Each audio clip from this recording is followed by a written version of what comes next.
ಸರ್ಕಾರದ ವಿರುದ್ಧ ನೋಟು ಅಮಾನ್ಯೀಕರಣವಾಗಿ 2 ವರ್ಷ ಪೂರ್ಣಗೊಂಡ ಹಿನ್ನೆಲೆಯಲ್ಲಿ ಮತ್ತು ವಿಜಯ ಬ್ಯಾಂಕ್ ಅನ್ನ ಇತರ ಬ್ಯಾಂಕ್ನೊಂದಿಗೆ ವಿಲೀನೀಕರಣಗೊಳಿಸುವುದರ ವಿರುದ್ಧ ದಕ್ಷಿಣ ಕನ್ನಡ ಜಿಲ್ಲಾ ಕಾಂಗ್ರೆಸ್ ಸಮಿತಿ ವತಿಯಿಂದ ನಗರದ ಕಾಂಗ್ರೆಸ್ ಭವನದ ಮುಂದೆ ಬೃಹತ್ ಪ್ರತಿಭಟನಾ ಸಭೆ ನಡೆಯಿತು. ಸಭೆಯನ್ನ ಉದ್ದೇಶಿಸಿ ಮಾತನಾಡಿದ ಕಾಂಗ್ರೆಸ್ ಜಿಲ್ಲಾಧ್ಯಕ್ಷರಾದ ಹರೀಶ್ ಕುಮಾರ್ ರವರು, ವಿಜಯ ಬ್ಯಾಂಕ್ ಅನ್ನ ವಿಲೀನಗೊಳಿಸಬಾರದು. ಇದು ನಮ್ಮ ಜಿಲ್ಲೆಯ ಬ್ಯಾಂಕ್ ಮತ್ತು ನೋಟು ಅಪನಗದೀಕರಣದಿಂದ ದೇಶಕ್ಕೆ ಲಾಭ ಆಗ್ತಿದೆ. ಗಡಿ ಸಮಸ್ಯೆಗೆ ಪರಿಹಾರ ದೊರೆಯುತ್ತದೆ. ಕಪ್ಪು ಹಣ ನಿರ್ಮೂಲನೆಯಾಗುತ್ತದೆ ಎಂದಿದ್ರು. ಆದರೆ 99.7% ಹಳೆ ನೋಟು ವಾಪಸ್ ಬಂದಿದೆ. ಹಾಗಾದ್ರೆ ಕಪ್ಪು ಹಣ ಎಲ್ಲಿದೆ ಎಂದರು.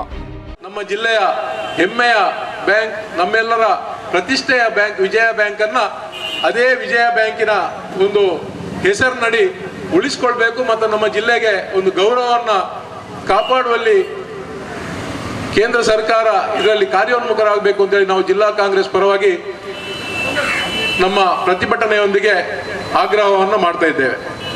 ಬಹುಶಃ ಇವತ್ತು ನೋಟು ಅಪನಗದೀಕರಣ ಮತ್ತು ಮುಂದಿನ ದಿನಗಳಲ್ಲಿ ಕೇಂದ್ರ ಸರ್ಕಾರ, ಮೋದಿ ಸರ್ಕಾರ ಹೇಳಿತ್ತು, ನೋಟ್ ಅಪನಗದೀಕರಣದಿಂದಾಗಿ ದೇಶಕ್ಕೆ ಲಾಭ ಆಗ್ತದೆ, ಗಡಿ ಕಾಯುವಂತ ಯೋಧರಿಗೆ ನೆರವಾಗ್ತದೆ, ಈ ದೇಶದಲ್ಲಿ ಕೋಮು ಭಾವನೆ ಕಡಿಮೆ ಆಗ್ತದೆ, ಕಪ್ಪು ಹಣ ನಿರ್ಮೂಲನೆ ಆಗ್ತದೆ ಅನ್ನುವಂಥ ಅನೇಕ ವಿಚಾರಗಳನ್ನ ಮೋದಿ ಸರ್ಕಾರ ಹೇಳಿತ್ತು.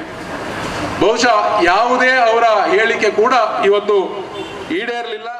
ಬಳಿಕ ಮಾತನಾಡಿದ ಮಾಜಿ ಸಚಿವರಾದ ರಮಾನಾಥ್ ರೈ ಅವರು, ಹಿಂದಿನ ಮೋದಿ ಸರ್ಕಾರದ ಹಳೆಯ ಕ್ಯಾಸೆಟ್ಗಳನ್ನ ನೋಡಬೇಕಾಗಿದೆ. ನೋಟು ಅಪನಗದೀಕರಣದಿಂದ ಜನಸಾಮಾನ್ಯರಿಗೆ ಅನೇಕ ಸಮಸ್ಯೆಗಳಾಗಿದೆ ಎಂದರು.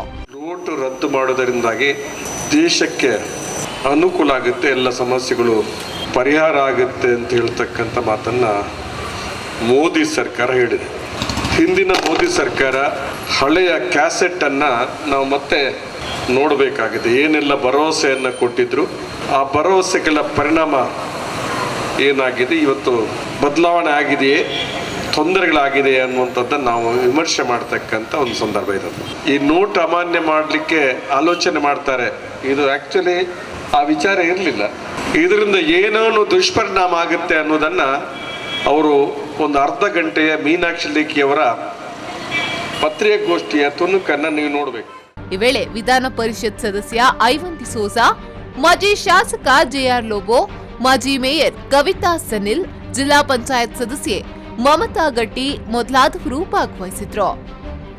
ಆದಿತ್ಯ ರಾವ್, ವಿ4 ನ್ಯೂಸ್ 24/7 ಮಂಗಳೂರು.